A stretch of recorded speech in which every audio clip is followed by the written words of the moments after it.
So I guess this is part 2 of yesterday's podcast. Yesterday's podcast, of course, Morning Pitt was about breakout players on the Pitt football team for 2025. Who are 5 players we think can have a breakout season, 5 players that Pitt needs to have a breakout season. And as I went through the list and I sort of started jotting down names and, okay, this guy, and I got to the end of my 5, because you have to do 5. That's what you do in radio or podcast. You do a top 5 of something. You can't do 6, you can't do 4, you can't do 7. It's got to be 5 or 10, you know? And so I got to the end of my 5. I was like, okay, good. Here's a list. Let's get to it. And then it occurred to me, these guys are all on defense. Now, maybe that means that all the players on offense are established and there would be no such thing as a breakout player. And so, hey, that's a good thing. You know, it means there's a lot more to prove on defense. But I don't think that's the case. That's not what I took away from it anyway. And I didn't go back and actually I tried. So when I had those 5, you know what it was? I didn't get to the end of the 5. I had like the first 3 or so. And I said, okay, I should get a couple offensive guys. And so I went and looked at the roster and the scholarship board and tried to scan for offensive guys that would jump out as obvious candidates to be breakout players. And I just didn't like any of them. I like the defensive guys better. And I found a couple more defensive guys that I wanted to add to the list more than any of the offensive players. And so there was just nobody that jumped out as an obvious candidate as a breakout player. Not nearly as much as on defense. So that got me to thinking more and more about kind of how we think about this team, or how I think about this team, and how I think about the offense, and how I think about the defense, and what I think is going to happen with this group this year, or what this team needs to show, or what this team needs from the offense in order to win games. Because we all know you got to score points, right? You got to have a good offense if you want to win in college football these days. And so let's talk about the offense for a little bit. Not so much, why aren't there any breakout candidates or something like that, but just what does Pitt need from this offense? Where is the confidence level with this offense right now? Are you skeptical about it like I am? And why am I skeptical about it? I mean, there were times last year where we were raving about this offense. Eli Holstein was the offensive rookie of the week 5 times in a row to start the season. I mean, we were talking about him being the offensive rookie of the year. He was well on that path until he got hurt. But is that it? Eli Holstein got hurt, and so the offense struggled, or is there more to it? Well, it's a little bit of both. And let's talk about it here. Let's talk confidence levels with the offense, why your confidence level is what it is right now with the offense, and where it might need to go to improve, and what we kind of make of it all. Let's talk Pitt offense here on the Morning Pitt, youtube.com/Panther-Lair.com.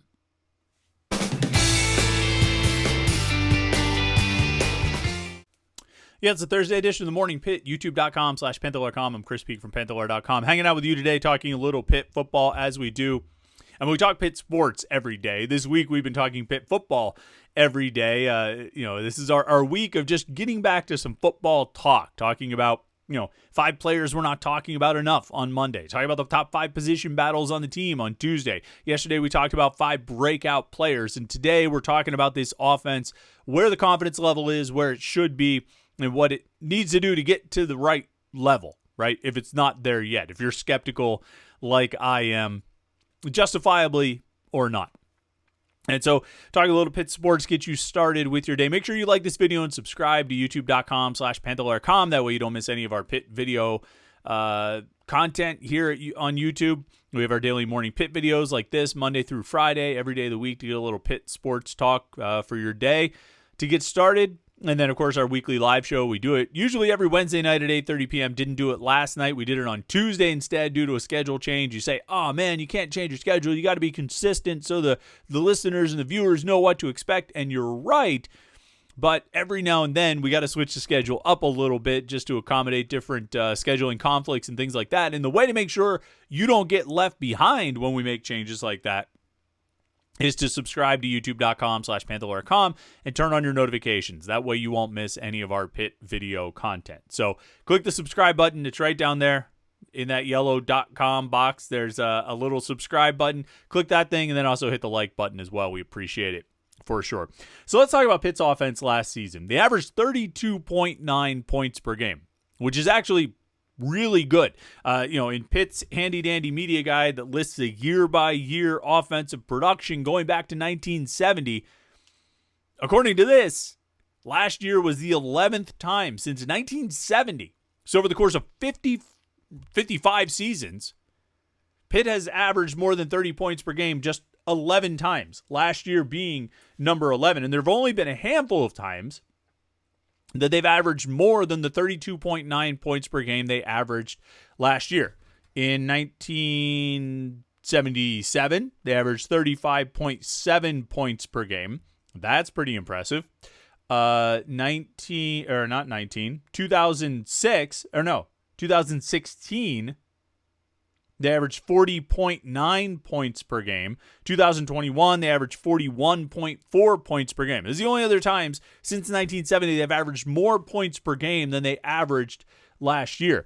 And as I think about the offense last year, just sort of anecdotally, first blush, like what comes to your mind when you think about the offense last year? I think about a hot start and a cold finish. I think about injuries affecting it. I think about the offense getting figured out a little bit, not doing a great job reacting to changes and different approaches from other defenses.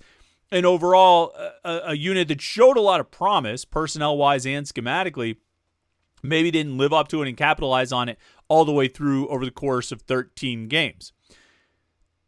And, probably the further we've gotten away from that hot start, the less and less I tend to think of it. The more and more I tend to think that this offense wasn't all that great. And this offense sort of fell short, ran out of steam, whatever you want to call it. And kind of was a bit of a disappointment, certainly by the end of the season. Although there are a lot of factors that go into that, and we'll talk about that for sure. But then I started looking at the stats, and Pitt scored 51 touchdowns last year. That was the sixth most touchdowns in the ACC, and that's total touchdowns. There were a handful of teams in there that played 14 games, and Pitt, was behind them, but on a per game average, kind of right up there. Hey, that's good. 51 touchdowns over the course of 13 games. That's pretty solid work, right? And sixth in the ACC. It's a 17-team conference, and you're sixth in touchdowns scored.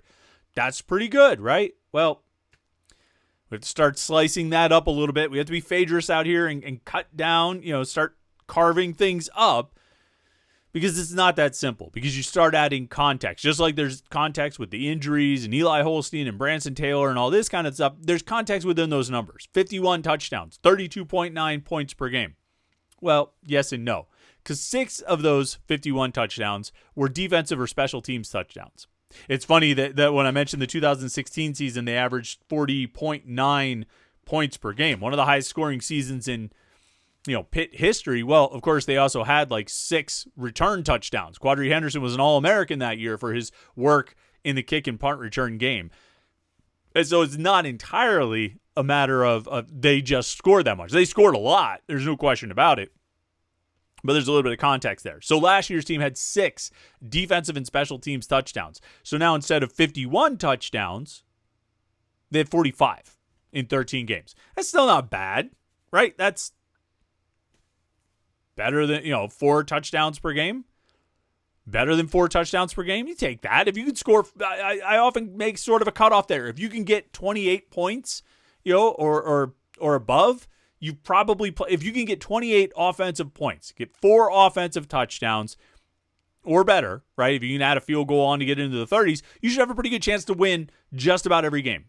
You know what I mean? You're giving you're giving the team a chance to win. The defense just has to not blow it. I feel like that's sort of the barometer. I feel like if a defense holds an opponent under 20 points, then it's on the offense to win the game. The offense has been given an opportunity to win the game. If the offense can score 28 or more, they're giving the defense a chance to win the game, right? And so, sure, 45 touchdowns over the course of 13 games. I guess that's not 4 touchdowns per game, is it? A little bit less, but it's still pretty decent. But then we can carve that number up a little bit more too. Because out of those 45 touchdowns that they scored last season, 19 of them were against Kent State, Youngstown State, and Toledo. 15 were actually in the Kent State and Youngstown State games alone. They scored 6 touchdowns against Kent State and 9 against Youngstown State. Threw in the Toledo game where they had 4 offensive touchdowns. I'm just talking about offensive touchdowns here. Threw in the Toledo game where they had 4 offensive touchdowns. So it's 19 in those 3 games, Kent State, Youngstown State, Toledo, which means they scored 26 touchdowns in the 10 games against Power 4 competition. You see where this is going. You're now averaging less than 3 touchdowns per game when you play against Power 4 competition. And then, of course, we'll cut it one more time. Cincinnati and West Virginia, they scored 3 offensive touchdowns against Cincinnati, all in like the final 20 minutes. And they scored 4 offensive touchdowns against West Virginia. Do the math. Like you're now down from that's 7 touchdowns. So you had 26 touchdowns against Power 4 teams in 10 games, which is not good when you average less than 3 touchdowns per game, offensive touchdowns. Now you're taking 7 off the top. You're now down to the ACC total. In 8 ACC games, Pitt scored 19 offensive touchdowns. Just a little bit above 2 offensive touchdowns per game. And they had 5 games where or 5 ACC games where they scored 2 or fewer offensive touchdowns. They scored 2 against Cal, they scored 2 against Syracuse, 2 against Virginia, 2 against Clemson, and 1 against Louisville.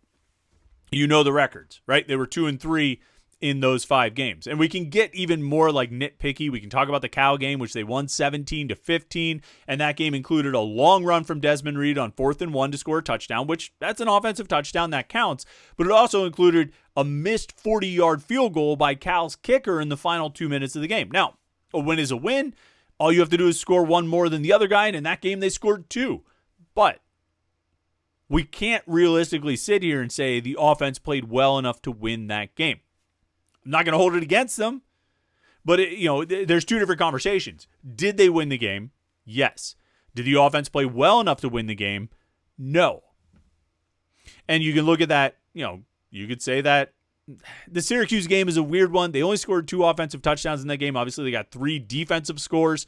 And when you have that, when you're staked to that kind of lead, you get 3 defensive touchdowns in the first half, you're going to probably call it a little bit differently. But I think it's indisputable that starting with the Cal, or particularly in the Cal game, a week before the Syracuse game, or 1 game before the Syracuse game, in the Cal game, there were some cracks showing. There were some cracks showing in Cade Bell's offensive scheme, and there were some cracks showing in Eli Holstein's performance. And those cracks were concerning. It gets a little bit tricky once you get into the final 5 games of the regular season. SMU, Virginia, Clemson, Louisville, Boston College. Because Eli Holstein really only played 1 of those games. Full game, start to finish. And he didn't finish the SMU game, but we're going to count it because he didn't get hurt and get knocked out of it. He got hurt and knocked out of the Virginia game. He got hurt and knocked out of the Louisville game. And he actually played well on his 1 drive at Louisville until he threw an interception in the end zone. And so you get into, there are a lot of sort of elements at play when you talk about Pitt in the final 5 games of the regular season, as much as the final 7 games of the regular season. Because after the UNC game, where they scored 4 touchdowns, Cade Bell has said that was probably the pinnacle of the offense. That was when it was at its best, and I tend to agree. I think their offense played pretty well in that game. And consistently, and probably had their most consistent overall performance on offense against a Power 4 opponent, at least, in that game. Pretty much after that is when things started to tailspin a little bit. And it was only compounded when Eli Holstein got hurt. Now, I'd like to sit back and think that if Eli Holstein is healthy for the whole Virginia game, they win that one. Or if Eli Holstein is healthy and can play against Clemson, they win that game. Or that if Eli Holstein stays healthy and plays the whole Louisville game, he gives them a better chance. Or if Eli Holstein is healthy and at Boston College, they win that game. I could be convinced of most of those things, or at least a reasonable chance of, Virginia and Boston College at the very least, those 2 games turning into wins, which even at a minimum, that's a 9-3 record, which is very different from obviously, from where they ended up. It would have been disappointing that they lose 3 out of their final 5 games, but it's SMU, it's Louisville on the road for both of those games. Clemson's a tough opponent. I think Eli Holstein gives them a better chance against Clemson than they ended up having, but I digress. This is where it gets tricky to talk about this offense from last season. It gets tricky to talk about this offense because for basically the entire second half of the season, they were playing without their starting quarterback and their starting left tackle. And that's a complicating factor. That's 2 complicating factors. So we could sit back and say they only scored 2 touchdowns against Virginia, only scored 2 against Clemson, only scored 1 against Louisville. Only scored 2 against Syracuse, only scored 2 against Cal. We could sit back and say that, and that's all accurate, but we have to consider those other factors. Now, how does that translate to what we expect for this year, or the skepticism that I have? Well, we start looking around at other elements of the offense. Eli Holstein's back, presumably healthy. That should be good. We'll get to that in a second. The offensive line, I think, has improved. I think the starting 5 is better than it was last year overall, and I think the depth is better than it was last year. It should be more solid than it was last year overall. Running back is basically the same as it was a year ago. And Desmond Reed is a really good player and exciting. Maybe tied to the quarterback getting hurt, maybe not, but they scored 6 rushing touchdowns in 8 ACC games last season. I don't know if the running game is necessarily the strength of this offense. Maybe it's by design. It's a passing offense, it's a pass-heavy offense and all that. So maybe the rushing touchdowns are not going to be all that high. But 6 in 8 games? They didn't score a rushing touchdown against Louisville or Boston College or Syracuse.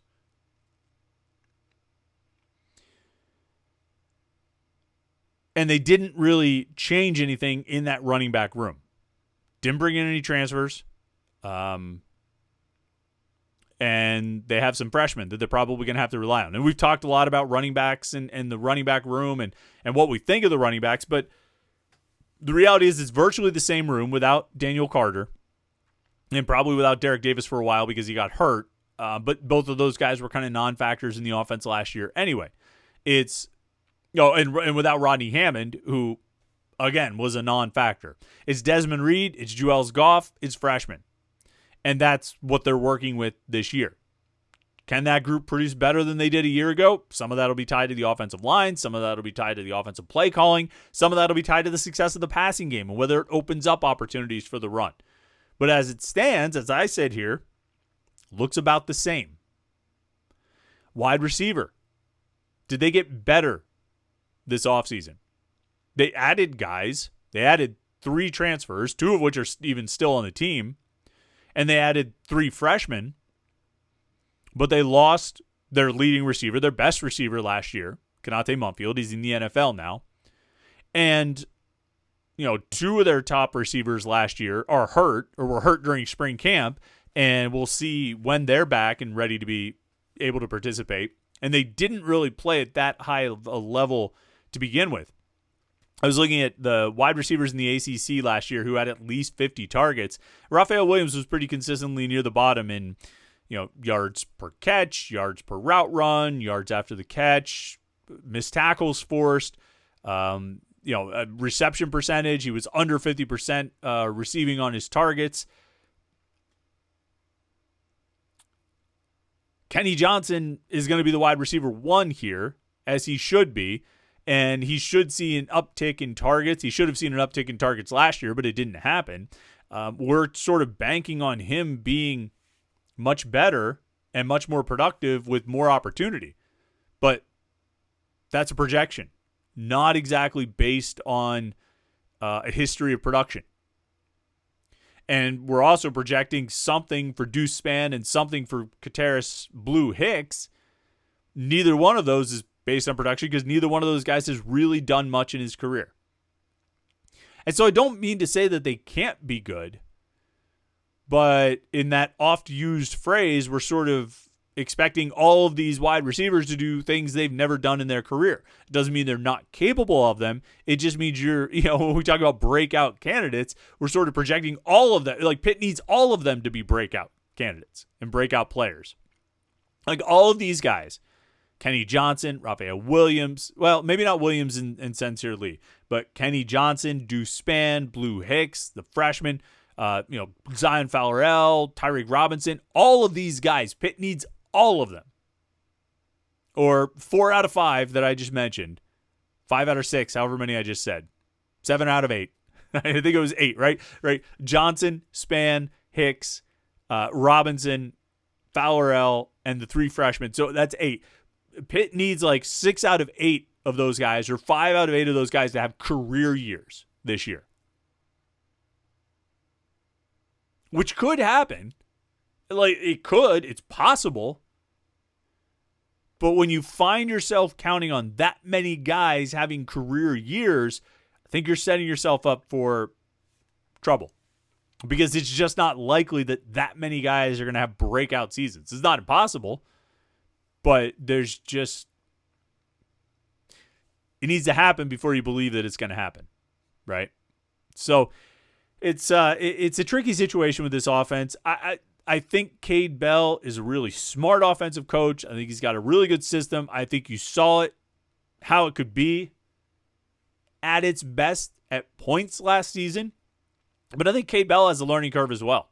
I think as the season went on and other teams and their defenses figured out a little bit more about Pitt's offense and started scheming them a little bit differently, I don't think Pitt's offensive coaches responded well. And then the problem was compounded by Eli Holstein getting hurt and Branson Taylor getting hurt, and guys just started dropping like flies over the final 5 or 6 games. And so that created even more issues and made it even more difficult to adjust and move forward and try to build on the success they had early in the season. So you'll forgive me if I'm a little skeptical about this offense. I'm not saying it can't happen. I'm not saying it can't be good, but these guys have a lot to prove.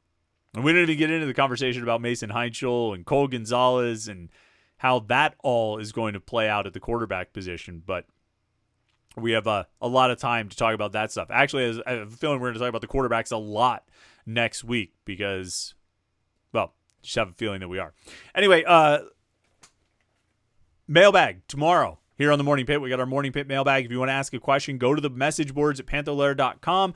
Go to the Between Fifth and Forbes message board. Look for the mailbag post where you can submit your questions. We'll answer as many as we can on tomorrow's mailbag. As always, like this video and subscribe to youtube.com/Panther-Lair.com. Thanks for watching today. Hope you've had a great week so far. Enjoy your Thursday. We'll catch up with you tomorrow for the Morning Pit right here on youtube.com/Panther-Lair.com.